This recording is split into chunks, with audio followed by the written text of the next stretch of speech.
এই থিম কেকটা বলতে গেলে প্রথমবারই বানিয়েছি। এটা ছিল 1 পাউন্ডের একটা চকলেট ফ্লেভারের কেক, আর কেকটাকে আমি খুব ভালো করে ক্রাম কোটিং করে নিয়েছি। আর এখানে কিন্তু আমি চকলেট ক্রিম দিয়ে কেকটাকে ক্রাম কোটিং করে নিয়েছি, আর এখন ভ্যানিলা ক্রিম দিয়ে পুরো কেকটা কভার করে নিচ্ছি। আজকে শেয়ার করব খুব অল্প কালার দিয়ে কিভাবে পুরো কেকটা একদম কালারফুল করে ফেলতে পারবেন। এভাবে কেক বানালে খুব অতিরিক্ত কালারও ব্যবহার করতে হয় না, আর যারা কালারফুল কেক পছন্দ করে না, মানে কালার জিনিসটা পছন্দ করে না, তারাও কিন্তু কালারফুল কেক ইজিলি খেতে পারবে। এটা স্বাস্থ্যের জন্যও ভালো, কারণ অতিরিক্ত কালার আমরা সবাই জানি স্বাস্থ্যের জন্য অনেক ক্ষতিকর। So here is my tips. এই যে আমি কিন্তু প্যালেট নাইফের মধ্যে কিছুটা পরিমাণে হলুদ কালারের ক্রিম মিক্স করে নিয়ে আমি অল্প অল্প করে পুরো কেকের গায়ে লাগিয়ে নিয়েছি। এরপর আবার অরেঞ্জ কালার ক্রিম মিক্স করে নিয়ে এটাকেও অল্প অল্প করে পুরো কেকের গায়ে লাগিয়ে নিয়েছি। এখন প্যালেট নাইফটাকে ক্লিন করে পুরো প্যালেট নাইফটা এভাবে কেকের উপরে ঘুরিয়ে ঘুরিয়ে একদম সুন্দর একটা ফিনিশিং দিয়ে নিচ্ছি।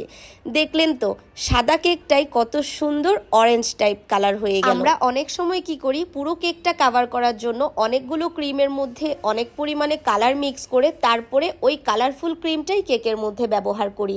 কিন্তু আজকে আমি যেই সিস্টেমে কালারটা ইউজ করেছি, এই সিস্টেমে করলে কিন্তু যে কেউ অনায়াসে আপনার কেক ইজিলি খেতে পারবে। আপনি যখন ডার্ক কালার নিয়ে কাজ করবেন তখন তো আর কোনো কমপ্লেইনই আসবে না কাস্টমার। এখন আমি কেকের উপরে ছবি বসিয়ে নিচ্ছি। এই ছবিটা কিন্তু খাওয়া যাবে না, মানে নন ইডিবল এই ছবিটা।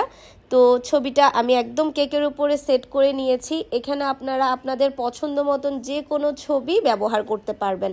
কাস্টমার আমাকে যেই ছবিটা ব্যবহার করতে দিয়েছে আমি সেটাই ব্যবহার করেছি। কিন্তু খাওয়া যাবে না এমন ছবি কিংবা যে কোনো জিনিস আপনারা অনেকেই কেকের উপরে ব্যবহার করতে মানা করেন, কিন্তু কাস্টমারের ডিমান্ড অনুযায়ী আমাদেরকে কাজ করতে হয়। আপনারা কিন্তু খাওয়া যাবে মানে এডিবল ছবিও কেকের উপরে ব্যবহার করতে পারবেন। আজকের ভিডিওটা এখানেই শেষ করলাম। কেকটা কেমন হয়েছে অবশ্যই কমেন্টে জানাবেন। আজকে বিদায় নিলাম, আল্লাহ হাফেজ।